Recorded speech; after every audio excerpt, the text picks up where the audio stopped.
रूस के राष्ट्रपति व्लादिमीर पुतिन का विरोध करने वाली वहां की मॉडल ग्रेटा वेडलर का शव एक सूटकेस से बरामद किया गया।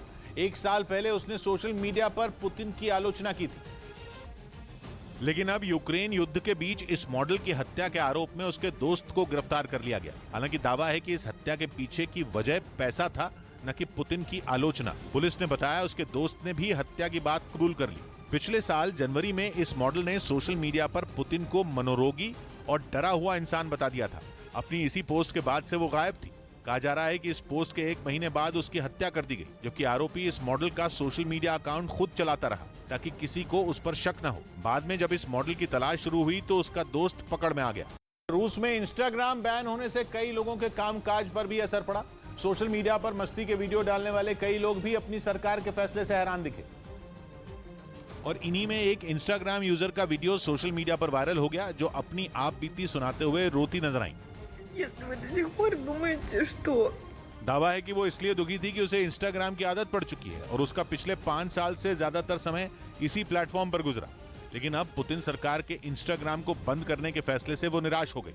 हालांकि कई लोगों ने इस महिला की आलोचना भी की। इन लोगों का कहना था कि इस महिला को जंग में जान गंवा रहे जवानों की परवाह नहीं है, बल्कि उसे तो रेस्टोरेंट में खाना खाने की तस्वीरें इंस्टाग्राम पर न डाल पाने का मलाल है।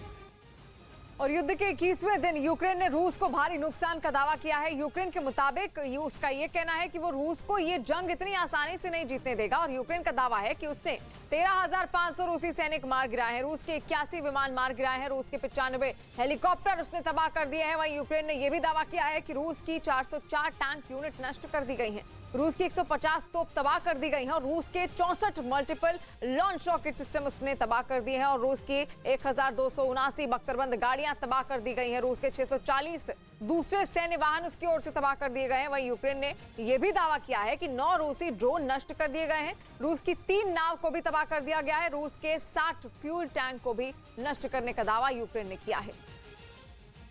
पूर्वी यूक्रेन के वोल्नोकोवा शहर में रूसी सैनिकों ने रिहायशी इलाकों पर भारी बमबारी कर जीत का जश्न मनाया।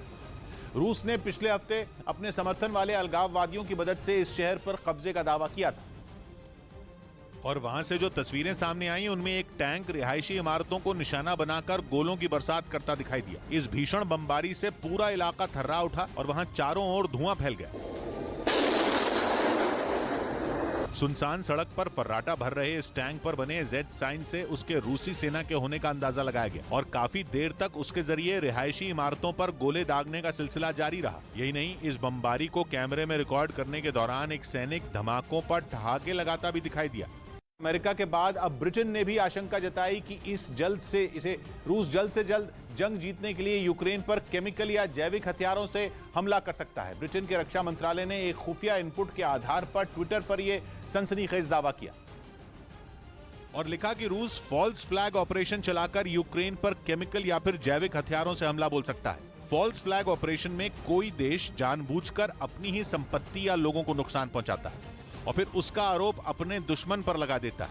इससे उस देश को अपने दुश्मन पर हमला करने का मौका मिल जाता है। ब्रिटेन का दावा है कि रूस भी फॉल्स फ्लैग ऑपरेशन के तहत खुद पर नकली हमला कर सकता है, या यह भी हो सकता है कि वो एक साजिश के तहत केमिकल हथियारों की बरामदगी दिखाए, फिर उसका ठीकरा यूक्रेन पर फोड़ दे और इस बहाने से खुद ही यूक्रेन पर केमिकल या जैविक हथियार चला दे।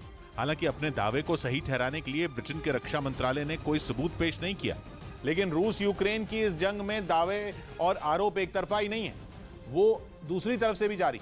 रूस भी आरोप लगा चुका है कि यूक्रेन अमेरिका की फंडिंग लेकर अपने यहां जैविक हथियार बना रहा है। इन आरोपों को तब और दम मिल गया जब अमेरिका की पूर्व सांसद तुलसी गैबर्ड ने यूक्रेन में अमेरिका के पैसों से चलाई जा रही करीब 2 दर्जन बायोलैब के खतरे में होने का दावा किया, जिसके लिए उन्होंने ट्विटर पर अपना एक वीडियो शेयर किया जिसमें वो ये दावा करती नजर आई कि यूक्रेन में अमेरिका की फंडिंग से चलने वाली 25 से 30 बायोलैब हैं, जिन पर अगर जरा सी भी आंच आई तो उनमें मौजूद जानलेवा कीटाणु पूरी दुनिया में फैल जाएंगे और कोरोना जैसी दूसरी महामारियां कहर मचा देंगी। These labs need to be shut down immediately and the pathogens that they hold need to be destroyed. इसी बीच रूस की सरकारी न्यूज एजेंसी स्पुतनिक ने भी अपने एक राजनयिक के हवाले से खबर छाप दी कि यूक्रेन की बायोलैब सिर्फ रूस ही नहीं बल्कि पूरे यूरोप के लिए खतरा है। हालांकि तुलसी गैबर्ड ने यह साफ भी कर दिया कि नाम भले ही मिलते जुलते हों, लेकिन बायोलैब का बायोलॉजिकल वेपन यानी जैविक हथियारों से कोई लेना देना नहीं, बल्कि बायोलैब में खतरनाक वायरस और बैक्टीरिया पर वैक्सीन जैसी चीजें बनाने के लिए रिसर्च होती है। और इस वक्त की बड़ी खबर आ रही है, अमेरिका का यूक्रेन को मदद का ऐलान एक बार फिर से हुआ है। यूक्रेन को सुरक्षा सहायता देगा यूएस, ये उसका कहना है, और 80 करोड़ डॉलर की मदद अमेरिका की ओर से उसको दी जाएगी। अमेरिकी राष्ट्रपति बाइडेन ने इस बात का ऐलान कर दिया है। तो लगातार अब मदद का हाथ आगे बढ़ा रहा है यूक्रेन को लेकर अमेरिका, और ऐसे में अमेरिका की ओर से बड़ी सहायता यहाँ पर यूक्रेन को पहुंचाई जाएगी। सुरक्षा सहायता भी यूक्रेन को दी जाएगी और 80 करोड़ डॉलर की मदद भी अमेरिका यहाँ पर देगा। और कीव के अभेद किले में सेंध लगाने के लिए रूस ने अब अपनी रणनीति में कुछ बदलाव किए हैं, क्योंकि कीव में अगर राष्ट्रपति भवन पर रूसी सेना का कब्जा हो जाता है तो जंग खत्म मानी जाएगी। और इसी रणनीति के तहत रूस ने अब कीव पर पूरा फोकस कर लिया है। कीव पर 3 तरफ से घेरा रूस ने बनाया हुआ है। रूस ने 3 दिशाओं से कीव पर हमला किया। चेर्नोबिल, किरस्तेन और पिलुकी, ये इन 3 तरफों से हमला किया गया और रूसी सेना कीव सिटी सेंटर से सिर्फ 14 किलोमीटर दूरी पर है। और पुतिन का कीव पर जल्द से जल्द कब्जे करने का आदेश भी है। वहीं कीव पर कब्जा करने के लिए रूस को नाकू चने चबाने पड़ रहे हैं। पुतिन ने शायद सोचा नहीं था कि ये जंग इतनी लंबी खिंच जाएगी, इसलिए अब उन्होंने कीव का संपर्क दूसरे हिस्सों से काटने का प्लान कर लिया है। और कीव के दूसरे हिस्सों से संपर्क काटने की रणनीति यूक्रेन को पोलैंड, रोमानिया और मोल्दोवा से मदद और पोलैंड को यूक्रेन से जोड़ने वाले जतोमर पर हमला करने की है। यूएस, पोलैंड, ब्रिटेन से मिलने वाली मदद जतोमर से पहुंचती है और रूसी सेना यूक्रेन की सप्लाई चेन को काटना चाहती है।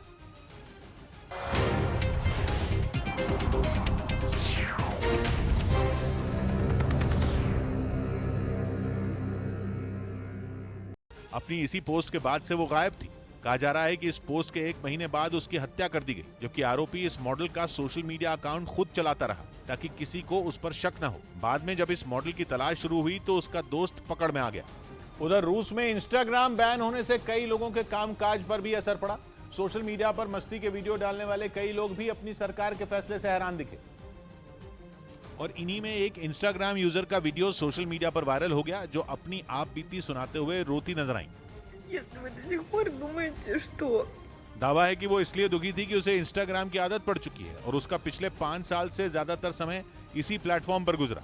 लेकिन अब पुतिन सरकार के इंस्टाग्राम को बंद करने के फैसले से वो निराश हो गई। हालांकि कई लोगों ने इस महिला की आलोचना भी की। इन लोगों का कहना था कि इस महिला को जंग में जान गंवा रहे जवानों की परवाह नहीं है, बल्कि उसे तो रेस्टोरेंट में खाना खाने की तस्वीरें इंस्टाग्राम पर न डाल पाने का मलाल है। इस बीच अमेरिका ने एक बार फिर चीन को चेतावनी दी कि अगर उसने रूस की मदद की तो उसे इसका अंजाम भुगतना पड़ेगा। अमेरिका ने एक दिन पहले दावा किया था कि रूस ने चीन से सैन्य सहायता मांगी।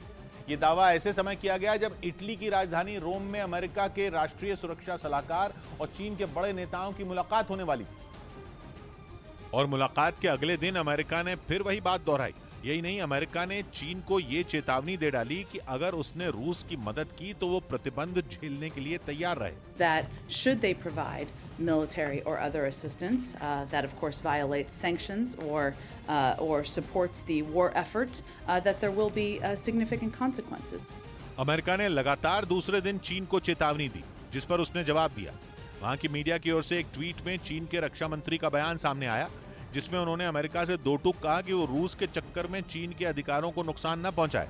चीन ने अमेरिका को महामारी से टूट चुकी दुनिया की अर्थव्यवस्था का भी हवाला दिया। अमेरिका के राष्ट्रीय सुरक्षा सलाहकार ने एक दिन पहले दावा किया था कि पुतिन ने जिनपिंग से हथियार और आर्थिक मदद मांगी है और कहा था कि यूक्रेन में रूस की सेना की हालत खराब हो रही है। यही नहीं, अमेरिका की मीडिया ने दावा किया कि रूस ने चीन से अपनी सेना के लिए 5 चीजें मांगी, जिनमें जमीन से हवा में मार करने वाली मिसाइल शामिल है। दावा किया गया कि इसके अलावा रूस ने चीन से ड्रोन और खुफिया विभाग का सामान भी मांगा है।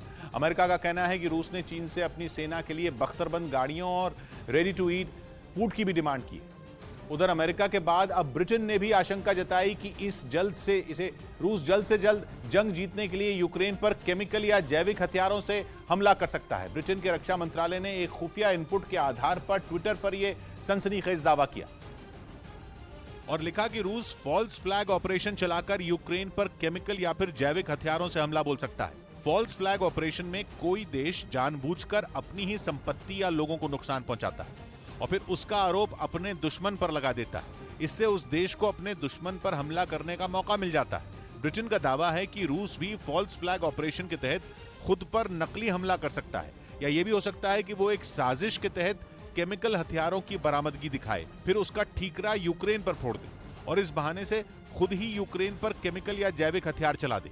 हालांकि अपने दावे को सही ठहराने के लिए ब्रिटेन के रक्षा मंत्रालय ने कोई सबूत पेश नहीं किया। लेकिन रूस यूक्रेन की इस जंग में दावे और आरोप एक तरफा ही नहीं है, वो दूसरी तरफ से भी जारी।